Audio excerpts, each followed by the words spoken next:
Regardez cette image du Premier ministre israélien Benjamin Netanyahou a été photographié hier, juste avant le début de l'opération, en train d'insérer une note manuscrite dans une fissure du mur des lamentations, vous le savez, à Jérusalem. Et sur la note, il était écrit « Un peuple qui se lève comme une lionne et qui se dresse comme un lion ». D'où le nom de l'opération militaire, le lion s'éveille. C'est un symbole très fort parce que c'est Reuters, l'agence de presse, qui l'a révélé. Elle rappelle que l'expression vient du verset 24 du livre des Nombres, le 4e livre donc de l'Ancien Testament, qui dit « Voici un peuple qui se lèvera comme une lionne, qui se dressera comme un lion. Il ne se couche pas avant d'avoir dévoré sa proie et bu le sang des blessés. » Tout un symbole, je vous le disais. Benoît Billan, ça veut dire qu'Israël est un lion qui ne lâchera pas sa proie tant qu'il ne l'aura pas tué. Oui, ça veut dire qu'il y a une détermination, et il y a eu une préparation d'ailleurs dans le discours de Benjamin Netanyahou vis-à-vis de la population israélienne de dire c'est une épreuve qui va s'inscrire dans la durée, mais nous irons jusqu'au bout.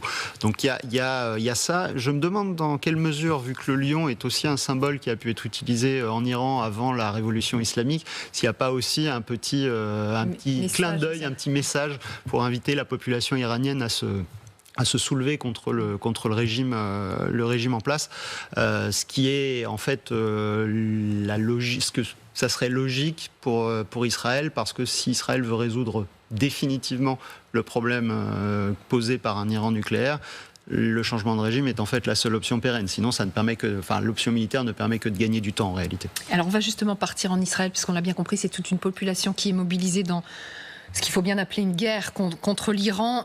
Bethsabée Salem, bonjour, vous êtes notre correspondante. Racontez-nous ce qui se passe aujourd'hui, parce qu'on nous parle d'un pays complètement barricadé aujourd'hui. Oui, alors c'est vrai que ce matin, il y a eu pas mal de tensions. À 3h du matin, heure locale, il y a eu les sirènes anti-missiles qui ont résonné dans tout le pays.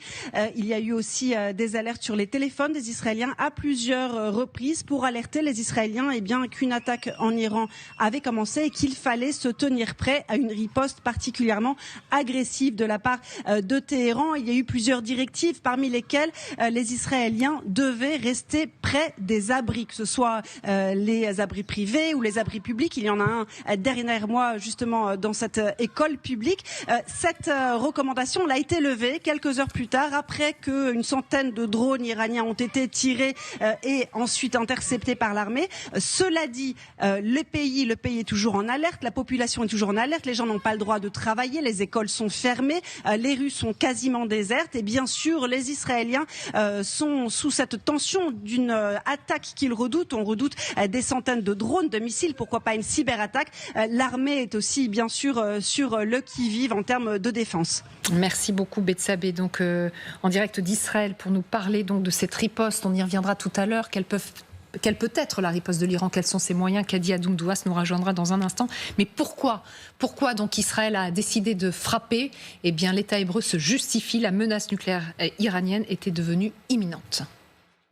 Ces dernières années, l'Iran a produit suffisamment d'uranium enrichi pour fabriquer 9 bombes atomiques. 9. Ces derniers mois, l'Iran a pris des mesures qu'il n'avait jamais prises auparavant. Des mesures visant à utiliser cet uranium enrichi à des fins militaires. Si on ne les avait pas stoppées, l'Iran aurait été en mesure de produire une arme nucléaire en très peu de temps. Cela pourrait prendre un an. Cela pourrait être dans quelques mois, moins d'un an. Nos services de renseignement sont arrivés à la conclusion que si nous ne frappons pas les installations nucléaires militaires iraniennes, nous arriverons à un point de non-retour et l'Iran sera capable de fabriquer 15 bombes atomiques et d'adapter les vecteurs nécessaires pour menacer de manière existentielle l'État d'Israël.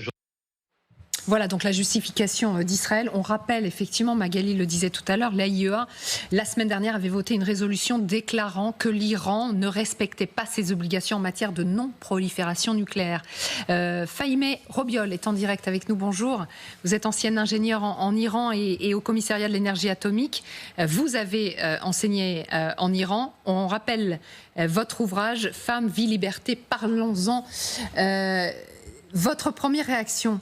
Parce que Israël parle de 9 bombes atomiques. L'Iran aurait été en mesure de construire la 9 bombes atomiques. Réellement, d'après vous?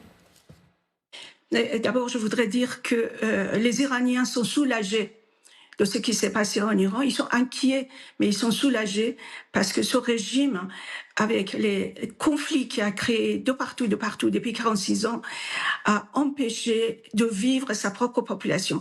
Quant à 9 bombes qui viennent d'être dites, ça fait 23 ans que les négociations avec le régime iranien et poursuites. Donc chaque fois, on disait, il y a encore un petit peu, dans 3 mois, ils vont arriver à tel état. Donc je pense qu'au niveau de négociations avec l'Iran, on n'a pas été au bon moment, au bon rendez-vous pour arriver à ce stade où on dit qu'ils vont avoir 9 bombes. Sachant que chaque fois que l'AIEA, les agences sont arrivés en Iran, dès qu'ils prenaient leur avion, ils enlevaient les caméras. Donc on savait qu'on ne peut pas négocier avec un régime qui est corrompu, qui est menteur, et ça fait 46 ans qu'on le savait. Donc ce qui vient d'être fait, enfin, Israël a coupé les tentacules de Hamas, Hezbollah, Hachd el-Shaabi et Houthi, et là c'est le tour de la tête la tête qui est à Téhéran. Juste, alors expliquez-nous concrètement, parce que d'après une source diplomatique donc israélienne, l'Iran dispose déjà de plus de 400 kilos d'uranium enrichi à 60%. Donc si c'était réellement le cas, combien de temps il faudrait d'après vous pour pouvoir construire une bombe nucléaire ? D'abord, il faudrait finir ce cycle-là et après de faire l'installation sur les têtes des missiles.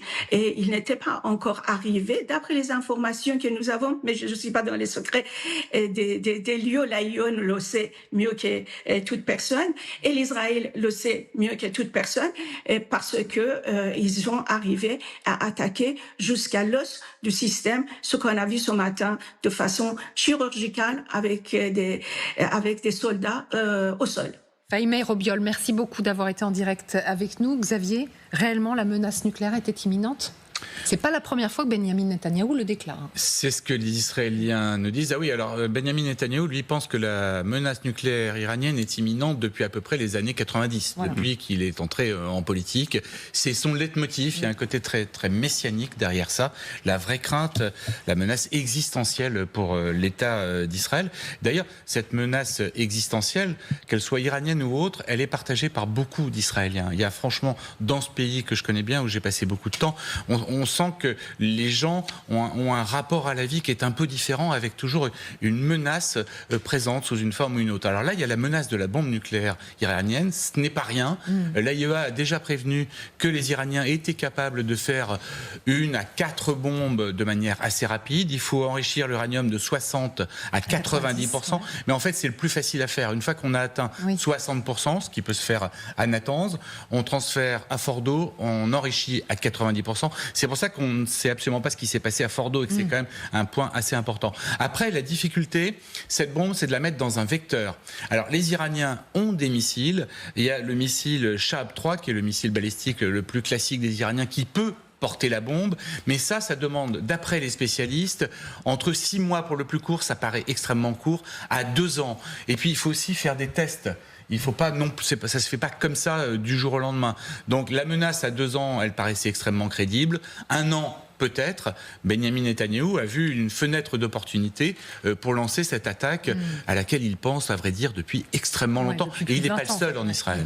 Oui. Général, 9 bombes qu'aurait pu mettre sur pied très vite l'Iran, c'est crédible ?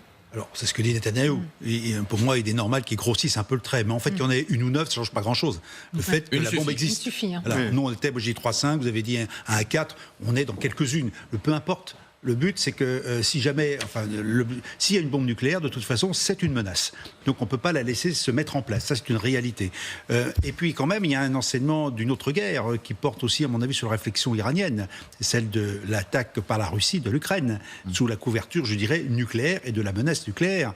Et aujourd'hui, il est certain que l'Iran a dû aussi tirer quelques enseignements en disant, si je ne veux pas demain être menacé par un ennemi extérieur, je dois avoir cette arme nucléaire. C'est en fait la prolifération qui se remet en route, sachant qu'aussi l'Arabie Saoudite a bien dit que si l'Iran avait cette bombe, l'Arabie Saoudite l'aurait aussi. Donc on est quand même dans, je dirais, la fin du statu quo nucléaire, à mon avis, et vers une prolifération qui va être de plus en plus importante, puisque avec la guerre en Ukraine, des États se sont rendus compte que s'ils voulaient protéger leur régime, et on l'a vu avec la Corée du Nord. Un point de bascule, là. Un point de bascule, oui, tout à En fait, réalité, le point de bascule, ça a été le vrai point de bascule, c'est l'invasion américaine de l'Irak en 2003 pour les Iraniens, qui leur fait comprendre que le régime est fragile. Et la Corée du Nord de même, c'est ce qui les amène à... Mais c'est sûr que l'impunité de la Russie, dont bénéficie la Russie dans le cadre de son invasion de l'Ukraine, a amplifié et accéléré la prolifération, parce que quand c'était les États-Unis, d'une certaine manière, il y avait l'unilatéralisme de l'hyperpuissance, on était dans une autre époque. Là, on est dans une époque où tout le monde comprend que c'est un petit peu chacun pour soi. Vous oubliez quand même qu'en 2005, il y a eu des accords qui ont été dénoncés après pour justement limiter la prolifération. Donc, absolument. Les enseignements de l'Irak et de l'invasion de l'Irak, finalement, c'était plus sur la Corée du Nord, en fait, parce que le programme nord-coréen, lui, est directement lié à la guerre en Irak. Il y a peut-être une différence que je vois entre différents pays et l'Iran, c'est qu'en fait, l'Iran a annoncé que leur objectif, c'est la destruction de l'État d'Israël. Il y a une place qui a été créée, ils ont mis un compte à rebours jusqu'à la destruction de l'État d'Israël. On est dans une situation qu'on a vue après le 7 octobre, que généralement, quand on fait ces menaces, on les réalise. On a eu des tirs de 7 fronts différents qui étaient financés avec des armées formées par l'Iran. Là, dernièrement, les Américains étaient ravis parce qu'ils se sont retirés du Yémen. Mais en fait, les Houthis continuent à tirer des missiles financés et fournis par l'Iran vers Israël. Donc on est dans une situation où si on n'arrête pas, même que ce soit une bombe, 3 ou 15, c'est une menace existentielle pour l'État d'Israël et il faut l'arrêter quand on le peut. Là, il y avait une fenêtre d'opportunité. Effectivement, ce qui nous empêchait d'agir pendant longtemps, c'était les menaces du Hezbollah et les menaces du Hamas. Là, aujourd'hui, on est dans une situation où on peut agir.